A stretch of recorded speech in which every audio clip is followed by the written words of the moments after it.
नमस्कार, मी गणेश माने, छावा क्रांतीवीर सेनेचा शेतकरी आघाडी प्रदेशाध्यक्ष।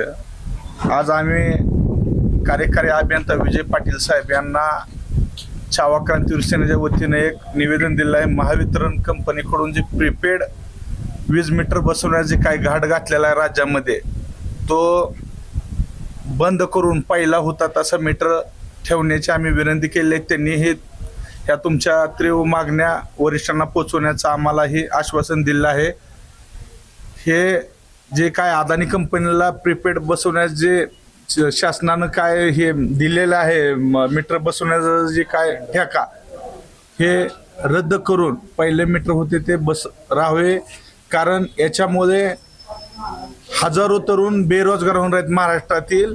आणि दुसरी गोष्ट अशी की हे जे प्रीपेड मीटर बसवून हे अजून शेतकरी वर्गाला ह्याची माहिती नाही की जे आपल्या मोबाईलला जसं आपण बॅलन्स रिचार्ज करतो, जर रिचार्ज संपला का तो मोबाईल आपला बंद होतो, म्हणजे बॅलन्स फोन लागत आहे, तसं हे ज्यावेळेला तुम्ही ह्याचं बिल नाही भरणार त्यावेळेला तुमचं लाईट ऑटोमॅटिक बंद होणार। अशा पद्धतीनं ही प्रीपेड मीटर आहेत, हे शासनानं ह्याचे त्वरित बंद करून ही पहिले होते ते मीटर आपले ठेवे।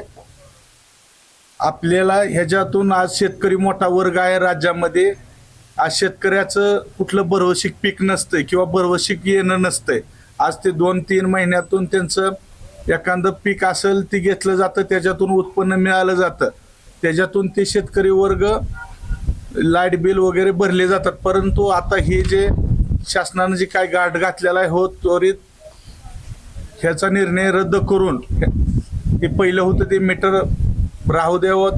ह्याला या प्रीपेड मीटरला शासनाने 12,000 रुपये, ह्याला 12,000 रुपये मीटरची फी आहे बसवण्यासाठी। आणि ह्याच्यात शासन केंद्र शासनाला 900 रुपये काय अनुदान देतं, 11,100 आपल्याला भरावं लागणार आहेत। आज हे जरी नाही म्हणत असले तरी हे आपल्याला ऑनलाईन मार्फत आपले कटिंग केले सुद्धा आपल्याला लाईट बिलातून वसूल केले सुद्धा कळणार नाहीत। हे शासनानं आम्ही सोमवारी मुख्यमंत्री साहेबांना हे भेटणार आहे, पत्र देणार आहे, या संदर्भात निर्णय रद्द व्हावा। ह्या महाराष्ट्रातून प्रचंड ह्यासाठी विरोध होत आहे। कोल्हापूरमध्ये सुद्धा काल आंदोलन झाले, तिकडे नागपूरला सुद्धा आंदोलन झाले, तेथील रद्द केलेलं आहे, बसवण्याचा निर्णय थांबवला। तसा महाराष्ट्रातील निर्णय थांबवून हजारो तरुण बेरोजगार होत आहेत, त्यांना त्याच्यापासून वंचित ठेवू नये ही आमची नम्र विनंती आहे। अन्यथा येणाऱ्या काळात छावा क्रांतीवीर सेना असेल किंवा सर्व जनतेला आम्ही सोबत घेऊन ह्याच्या विरोधात तीव्र लढा उभा करू असं मी सांग। आज या ठिकाणी महावितरण कंपनी पंढरपूर महावितरण अभियंता यांना महावितरणकडून जे प्रीपेड वीज मीटर बसवण्यात येणाऱ्या त्वरित रद्द करण्यासाठी आम्ही पत्र दिलेलं आहे।